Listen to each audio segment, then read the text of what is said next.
আসসালামু আলাইকুম প্রিয় দর্শক, অন্য মঞ্চের আলাপ চাইতায় আপনাদের সকলকে আমন্ত্রণ জানাচ্ছি।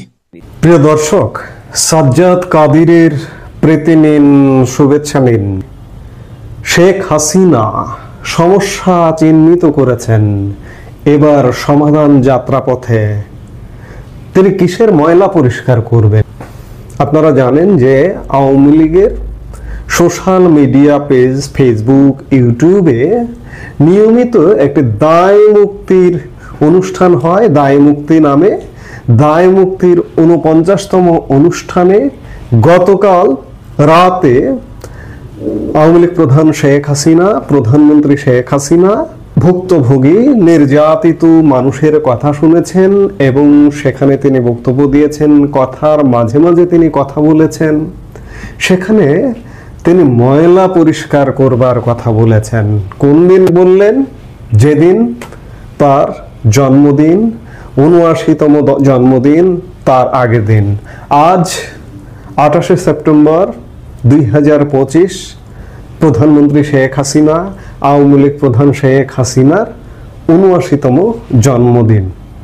৭৯তম জন্মদিনের প্রাক্কালে তাকে অবশ্যই শুভেচ্ছা জানাতে হয়, কারণ তিনি আধুনিক বাংলাদেশের রূপকার। আজকে আমি এই কথাগুলো কেন বলছি, শেখ হাসিনাকে আধুনিক বাংলাদেশের রূপকার বলছি কেন? আমি আমার জীবনে শেখ হাসিনা ছাড়া কাউকে আধুনিক বাংলাদেশ রূপদান করতে দেখিনি। তো আমি তো আওয়ামী লীগ করি না, কিন্তু আওয়ামী লীগের প্রশংসা করে কথা বলছি। কোন সময় কথা বলছি খেয়াল করুন।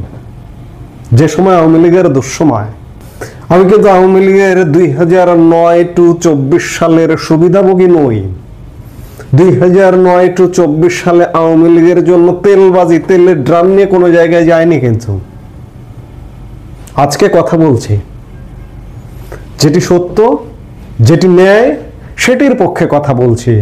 বাংলাদেশের মানুষ, আপনারাও বুঝবার চেষ্টা করুন যে আপনারাও সত্য ন্যায়ের পক্ষে থাকবেন, এবং আমি আমৃত্যু সত্য ন্যায়ের পক্ষে কথা বলবো। আওয়ামী লীগ যদি ভুল করে, সেই ভুলটার কথাও বলবো। কাজেই আমার সাহস এবং শক্তির জায়গাটা বুঝতে পারেন যে কোনো কিছুতে আমাকে দাবায় রাখা যাবে না। আওয়ামী লীগের এই দুঃসময়ে কেউ যখন কথা বলে না, আমি গত বছর অগাস্ট মাসের পর থেকে, একদম শুরুর দিক থেকে আপনি খেয়াল করে দেখবেন, আমার এই যে চ্যানেলটিতে কথা বলি, তখন থেকে কথা বলি। কেন কথা বলি? কারণ আওয়ামী লীগেই মুক্তি।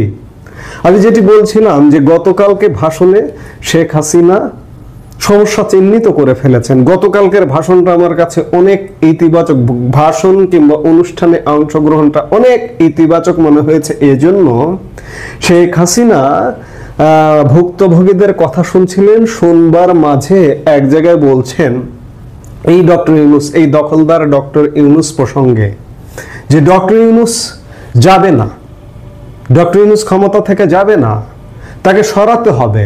তিনি উদাহরণ দিয়েছেন যে গ্রামীণ ব্যাংকের এমডি পদের বয়স ছিল ৬০ বছর, কিন্তু ৭০ বছর হলেও তিনি সেই পদ থেকে যাচ্ছিলেন না। পরে বাংলাদেশ ব্যাংক আইনি প্রক্রিয়ায় তাকে সরিয়ে দেয়, এবং এই সরিয়ে দেবার প্রতিশোধ হিসেবে তিনি পদ্মা সেতুর অর্থায়ন বন্ধ করতেও চেয়েছিলেন। এবং শেখ হাসিনা কথার শেষে বলেছেন যে ইউনূস যাবে না। যে একটা গ্রামীণ ব্যাংকের পদ ছাড়তে চায় না, সে বাংলাদেশের প্রধান উপদেষ্টার পদ ছাড়বে কেন? তাকে যাওয়াতে হবে, তাকে ছাড়াতে হবে। এবং শেখ হাসিনা ময়লা পরিষ্কার করবার কথা বলেছেন। শেখ হাসিনা বলেছেন যে ২০০১ সালে বিএনপি জামায়াতের যে অত্যাচার নির্যাতন ছিল, ২০০১ সালে বিএনপি জামায়াত ক্ষমতায় এসে আওয়ামী লীগের উপর, নেতাকর্মীর উপর, সংখ্যালঘুর উপর ২০০৯ সালে আওয়ামী লীগ ক্ষমতায় এসে কিছুই করেনি। শেখ হাসিনা এ কথাটাও বলেছেন। এর আগের পরিকল্পনা ছিল, ২০০৯ সালের পরিকল্পনা ছিল ডেভেলপমেন্টের, উন্নয়নের। এই যে আধুনিক বাংলাদেশের, আমি আধুনিক বাংলাদেশের রূপকার বললাম তাকে, এই আধুনিক বাংলাদেশের রূপ দেওয়া তার ধ্যান জ্ঞান ছিল। শেখ হাসিনা জোরালোভাবে দৃঢ় কণ্ঠে বললেন, এবার ময়লা পরিষ্কার করব।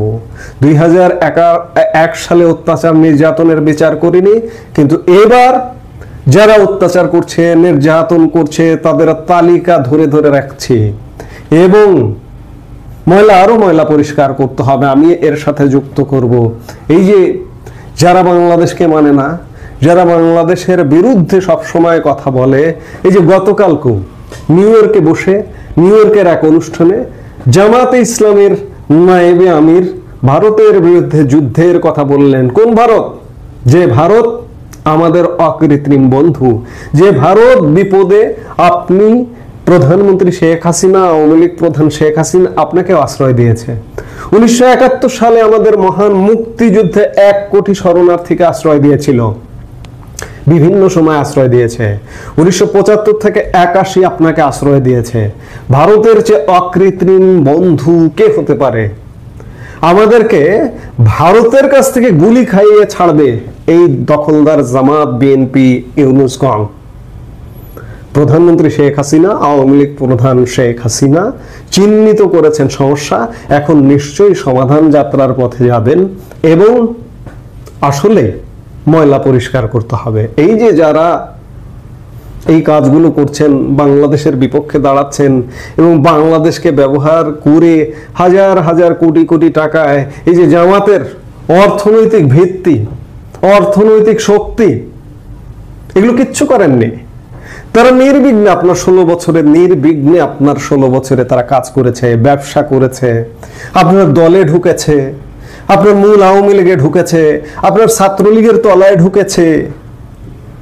অনেক জামাত কর্মী বলেছে যে আমরা আর জামাত করি না, কিন্তু মাথায় রাখতে হবে যে একবার জামাত করে সে আমৃত্যু জামাত, যে একবার শিবির করে সে আমৃত্যু শিবির। জামাত করি না, আপনার দলে আমাকে নিয়ে নেন। আপনার নেতারা তাদেরকে আলিঙ্গন করে দলে ঢুকিয়েছে টাকার বস্তা দিয়ে। এই ময়লাগুলো পরিষ্কার করতে হবে। একই সাথে শেখ হাসিনা ইঙ্গিত দিয়েছেন যে দলের ময়লাও নিশ্চয়ই পরিষ্কার করবেন। শেখ হাসিনা নিশ্চয়ই জানেন যে কাদের হাত আছে এই যে 2024-এর 5 আগস্ট পতনের। নিশ্চয়ই দলের ভেতরের লোকজন জড়িত আছে, কেউ না কেউ জড়িত আছে, কারো না কারো কোনো না কোনো গোষ্ঠী জড়িত আছে। কারা জড়িত আছে? নিশ্চয়ই এতদিনে ফাইন্ড আউট হয়ে গেছেন কারা ভালো কারা মন্দ। কাজেই শেখ হাসিনা সমস্যার সমাধান চিহ্নিত করে ফেলেছেন।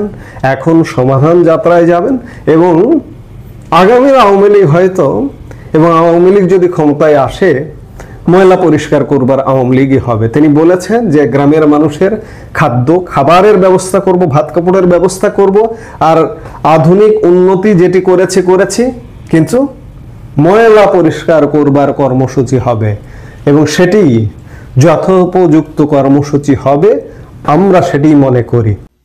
আজকে এই মুহূর্তে যে জন্য এসেছে, আমার কাছে ছোট্ট একটা ইনফরমেশন আছে। তো বর্তমানে আপনাদের যেটা বলছিলাম, যে বর্তমানে আমার কাছে যে ইনফরমেশনটা আছে, যে আপনার তত্ত্বাবধায়ক এই এখনকার যে ইন্টিম গভর্নমেন্টের কিছু সদস্য 8 জন, আমার কাছে 8 জনের নাম আছে যারা সেফ এক্সিট চাচ্ছে। তার মধ্যে আসিফ নজরুল এবং আপনার ডাস্টবিন শফিক এবং আমাদের নিরাপত্তা উপদেষ্টা, আমাদের প্রধান উপদেষ্টা সহ আরো 4 জন আছেন, যারা সরাসরি সেনাবাহিনী এবং বিভিন্ন দূতাবাসের সাথে কথা বলেছেন যে কোনো পরিস্থিতিতে যদি তারা চলে যেতে হয়, তারা যাতে সেফলি চলে যেতে পারে, কারণ তাদের কোনো দেনা পাওনা এখানে নেই। এখন আপনারা অনেকে হয়তো জানেন বা অনেকে হয়তো জানেন না, আমাদের প্রধান উপদেষ্টা যিনি আছেন উনি তো টিভিও চালাইতে পারেন না, সেটাও ওনাকে শফিক করে দিতে হয়। উনি শফিকের হাতে এখন কুক্ষিগত। শফিক ওনাকে যা লিখে দেন তাই লিখেন, শফিক ওনাকে যা বলে দেন তাই বলেন। তার মানে হচ্ছে যে উনি এখন শফিক নির্ভর। সুতরাং উনি সব স্বীকার করে বলেছেন যে ভাই আমি চলে যেতে চাই, আমারে পার করে দিলেই আমি যাবো গা। 8 জন যে উপদেষ্টা, তার কারণ হচ্ছে যে ওনারা এখন বুঝতে পারছেন। দেখেন, আপনার একটা হাইকোর্টে একটা বিচার কার্যক্রম চলছিল, যেটা তত্ত্বাবধায়ক সরকার ফিরে আসবে কি আসবে না, যেটাকে এখন নিয়ে গেছে অক্টোবরের 26 তারিখ। এদিকে আবার আজকে সকালে একটা ডিক্লারেশন দিচ্ছে যে ঢাকা ইউনিভার্সিটির নির্বাচন হবে অক্টোবরের 30 তারিখ। 26 তারিখ তত্ত্বাবধায়কের রায়, 30 তারিখ ঢাকা ইউনিভার্সিটির রায়, ইলেকশন হবে কি হবে না। এখন তত্ত্বাবধায়ক সরকার যদি হয় তাহলে কবে, কখন, কোন দিন থেকে ইফেক্ট হবে, এইটা যেমন একটা প্রশ্ন। আর এদিকে ঢাকা ইউনিভার্সিটির ইলেকশন। এখন আপনারা খেয়াল করতে পারেন গত 4 দিন যাবত ঢাকা, চট্টগ্রাম, রাজশাহী, খুলনা সমস্ত ইউনিভার্সিটিতে একটা গন্ডগোল চলছে।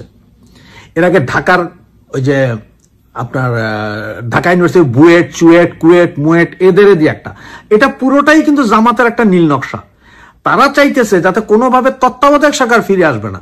তাইলে কি হবে, সমস্ত বিশ্ববিদ্যালয়, স্কুল, কলেজগুলোতে একটা গন্ডগোল লাগে। তারা এমন একটা পরিস্থিতি সৃষ্টি করবে যে উপদেষ্টারা সব ভাইগা যাবে গা, ওনারা যে কোনো একটা রাস্তা ঘাটে, মাঠে, ময়দানে দাঁড়াইয়া বিপ্লবী সরকার গঠন করবে, সংবিধান ছুঁড়ে ফেলে দিবে। এগুলো হচ্ছে জামাতের প্ল্যান এবং জামাতই করাইতে চেষ্টা করতেছে।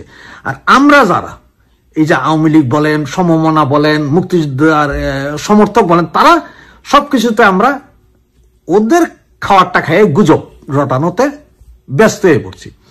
কারণ আমরা এখন এমন কোন পরিস্থিতি সৃষ্টি করতে পারি নাই, আমরা বলতে আমরা আওয়ামী লীগ, এমন কোন পরিস্থিতি আমরা সৃষ্টি করতে পারি নাই যেটার জন্য আপনার 1/11 আসবে। আপনার 2006 সালের কথা মনে আছে, লগি বইটা বৈঠক। সেই পরিস্থিতি আমরা সৃষ্টি করার কারণে 1/11 হয়েছিল। সেই পরিস্থিতি সৃষ্টি করার মতন ক্ষমতা এই মুহূর্তে এখন পর্যন্ত আওয়ামী লীগের মধ্যে দেখা যাচ্ছে না। সেইটা সৃষ্টি হইলে, সেরকম পরিস্থিতি সৃষ্টি হইলে আমরা বলতে পারি যে হ্যাঁ 1/11 আসছে। আর সেই পরিস্থিতি সৃষ্টি করতে তো আমরা তো পারছি না, বরং আমরা জামাত যেগুলো করতেছে, ইউনিভার্সিটি, কলেজ, ইউনিভার্সিটি যেসব গন্ডগোল করতেছে, সেইটার প্রচার আমরা খুব না বুঝে প্রচার করতেছি। কারণ তারা চাচ্ছে যে কোনো কিছুই হবে না, তারা বিপ্লবী সরকার গঠনের দিকে যাচ্ছে। এনসিপি তাদের সাথে আছে। নুরুল হক নুরাকে মায়ের পিছনেই জামাত ইসলামের হাত আছে। একটু খোঁজ নিয়ে দেখেন, একটু ভালো করে ভিডিওগুলোতে দেখেন। যাদের ওই সময় ধরা হয়েছে, যাদের ওই সময় ছেড়ে দেওয়া হয়েছে, ধরুন হয়েছে, সবগুলো কিন্তু জামাতের পোলাপান। এটা আপনাদের বুঝতে হবে। আর যেই 8 জন এখন চাচ্ছে, তারা হচ্ছে যে যদি পরবর্তী পরিস্থিতিতে এই যে অক্টোবর মাসের 26 তারিখ যদি তত্ত্বাবধায়ক সরকারের কথা বলা হয়, তাহলে কেউ যদি চলে আসে, কোন সাবেক বিচারপতিকে এনে যদি তত্ত্বাবধায়ক সরকার করা হয়, তাহলে এদেরকে সেফ এক্সিট দিতে হবে, যে এনারা যাতে পালায়ে যেতে পারে, সেটা চাচ্ছে ওনারা। কিন্তু ওনারা যে পালাই যেতে পারবে না, ওনাদের যে ধৈর্য রাখতে হবে, এই কার্যক্রমটা আমরা এখনো দেখাইতে পারছি না। আমরা তো ছোটখাটো 2-1টা মিছিল করেছি বা 2-4টা বড় মিছিলও করছি, কিন্তু এখনো সারা বাংলাদেশে আমরা ওইভাবে সাংগঠনিক কোনো কিছু দেখাইতে পারিনি। যেই কারণে সেনা শাসন এই মুহূর্তে আসবে না। তবে একটা গুমট পরিস্থিতি আছে। যদি আমরা সেভাবে কিছু করে দিতে পারি, তাহলে হয়তো 5 দিন পর হোক আর 50 দিন পর হোক, হয়তো আবার 1/11 একটা ভাবধারা দেখা যাইতে পারে এবং সবকিছু একটা শান্তিপূর্ণ অবস্থান দেখা যাইতে পারে। তবে আমাদেরকে দাঁড়াইতে হবে যাতে আমাদের বিরুদ্ধে যেই নিষেধাজ্ঞা আছে, এগুলা এই গভর্নমেন্ট, এই ইন্ট্রিমি তুলে যেতে হবে, তাদের পাপ তারাই পরিষ্কার করে দিয়ে যেতে হবে। যদিও আমরা এটা মানি না যে ওরা কি করলো না করলো, এটা আমাদের কোনো 2 পয়সার দামও নেই আমাদের কাছে, তো ওরা পাপ মোচন করে দিয়ে যেতে হবে। এবং এই 8 জনের মধ্যে ভয় হচ্ছে যে আওয়ামী লীগ, যে পৃথিবীর যে কোনো জায়গায় হয়তো ধরে বসতে পারে এই আওয়ামী লীগের নেতাকর্মীরা, তাদের হয়তো কুকুরের মতন পিটাইতে পারে। আর এই ক্ষমতা আওয়ামী লীগের আছে। ধন্যবাদ। আবার অনেকেই ভিসা, পাসপোর্ট করে রেখে দিয়েছে যে কোনো মুহূর্তে পালিয়ে যাওয়ার জন্য।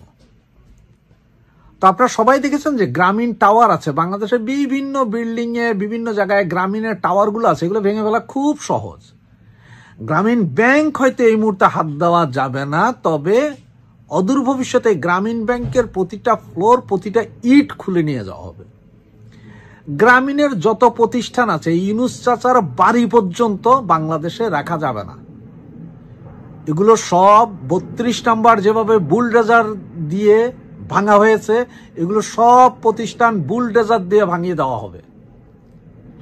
এখন আমি আমার ছাত্রলীগ, যুবলীগ বা আওয়ামী পরিবারের ভাইদেরকে বলবো, আপনারা যে যেখানেই পালিয়ে আছেন বা যে যেখানেই আছেন না কেন, একটা জিনিস শুধু একটু মাথায় রাখেন, যে এই যে গ্রামীণ টাওয়ারগুলো ভাঙে কিন্তু খুবই সোজা। এগুলোর জন্য 1000 ঘনফুট মিছিলের প্রয়োজন হয় না। 2-1টা রড দিয়ে বাড়ি দিলে গ্রামীণ টাওয়ারগুলো ভেঙে ফেলা যায়। বাংলাদেশের বিভিন্ন জায়গায় আনাচে কানাচে গ্রামীণ টাওয়ার আছে। শুরু করেন আজকে থেকে ভাঙা গ্রামীণ টাওয়ার। কারণ একটা জিনিস কি জানেন, যখন আপনি কারো পেটে লাথি মারবেন, তখন তার যায় মাথা নইরা ওঠে। কারণ হচ্ছে আপনি যখন পেটে লাথি মারেন তার খাওয়া দাওয়া বন্ধ। সুতরাং এই গ্রামীণের স্থাপনায় যখনই আপনি আস্তে ধীরে আক্রমণ শুরু করবেন, তখনই এই গ্রামীণ আলাদের মাথা নড়তে থাকবে। এই যে সমন্বয়কদের একটা দুটা করে, যেমন বিদেশে যারা আমরা দৌড়ানি দিচ্ছি এদেরকে, তারা কিন্তু না খাইয়া না দেয় দৌড়ানি দিচ্ছি, আমরা কিন্তু গত 16 বছরে কিছুই খাইনি। তা আপনারা যারা দেশে আছেন, যারা বুক ফুলে হাঁটছেন, তারা কেন দুই একটা ছোটখাটো সমন্বয় হইল ধোলাই করতে পারতেছেন না? আপনারা দুই একটার ধোলাই করেন, দুই একটার পাছায় অ্যান্টিক্যাটার চালান, দেখেন না কি হয়। গত 1 বছর আমাদের মিছিল বাড়িতে 8 জন, 10 জন, 15 জন বা 20 জন নিয়ে, আর গত সপ্তাহে একবারে 100-150 জন লোকের মিছিল। তবে যতটুকু ওই মিছিলে শুনতে পারলাম যে এরা 25 থেকে 30 জন ছিল, কিন্তু সাধারণ পাবলিক নেমেছে। এটা হচ্ছে সাহসের ব্যাপার। আপনার সাহস করে একবার যদি মিছিলে নাইমা যান, দেখবেন যে আপনার পিছনে হাজারো জনতা এমনিই জোট হয়ে যাবে। সুতরাং এখন আপনাদের একটা টার্গেট থাকা উচিত যে গ্রামীণ স্থাপনাগুলা, এই গ্রামীণের ডাক্তার ইউনূসের কোনো স্থাপনা যাতে না থাকে, সব নিশ্চিহ্ন করে দিতে হবে। সুতরাং শুরু হোক ছোট থেকে, গ্রামীণের সমস্ত টাওয়ারগুলা ভাঙা দিয়ে শুরু হোক, ছোটখাটো করে হোক। বিভিন্ন টাওয়ার বিভিন্ন জায়গায় আছে, এগুলো ভাঙা খুব সোজা। চোরাইয়ারা যেখানে আপনি ওই যে দেখছেন ওই যে সেতু উদ্বোধন করছে, সেখানে তার চুরি গেছে, আজকে লাইট পোস্টও চুরি হয়ে গেছে। তাহলে গ্রামীণের টাওয়ারের এগুলো ভাঙা যায় না কেন? রড দিয়ে বাড়ি দিলেই ভাঙা যায় ভাই, এটা প্লাস্টিক, ওগুলো ভাঙা যায়, ভালোভাবে মারলেই ভেঙে যায়। সুতরাং আজকে থেকে গ্রামীণ নিয়ে শুরু করেন, গ্রামীণ নিয়ে চিন্তা করেন। ধন্যবাদ।